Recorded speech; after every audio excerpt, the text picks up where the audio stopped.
How is the AI bots that ECRA is producing different than a Chat GPT or a Claude AI? Okay. Yeah, that's a great question, Jason.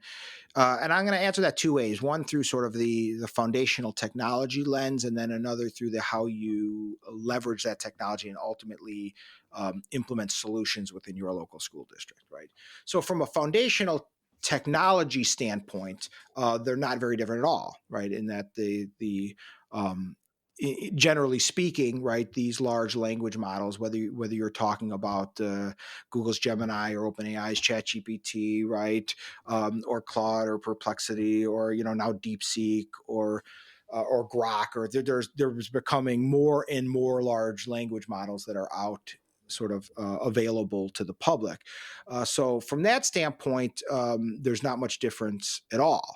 The main difference is how do you leverage that technology to actually create solutions for your local school district, and that's where there's a lot of differences. And so I'm just going to highlight, I would say, what are the three main differences that I think school districts recognize. Once I articulate them.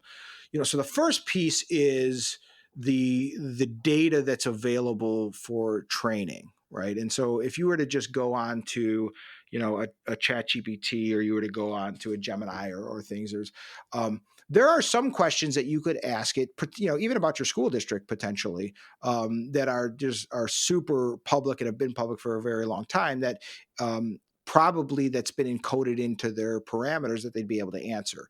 But there's a whole lot of additional data sets and information, things that are more internal to your school district that it would know nothing about. And so the ability to be able to train these custom AI assistants on a much more localized set of data, local data sets, local documents, things that those models wouldn't necessarily have access to, is one of the big differentiating features.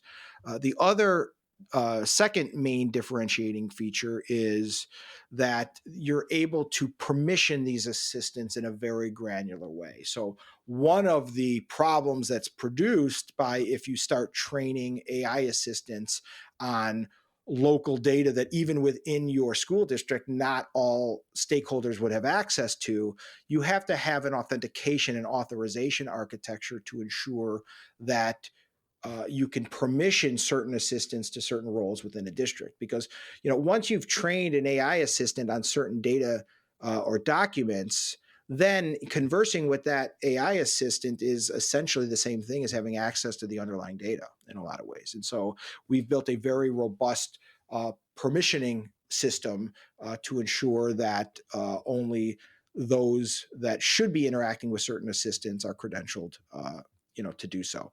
And then the last piece is really more of an accessibility piece, and I'm the one example I'm going to give is the email example. So for the most part, unless you're a computer scientist or a programmer, or build your own software, for the most part, if you're going to be interacting with these other models, you have to do it through their interfaces.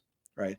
Well, with the ECRA solution, you can do it through our interfaces. That's certainly one option, but you can also do it through email, which I've mentioned, and you could also then integrate it into other workflows, right, or other applications that you already have. So that flexibility in terms of how you could access the virtual assistant or the AI assistant is, I think, a big differentiator as well. It's just there are others, but I think those are the three main points.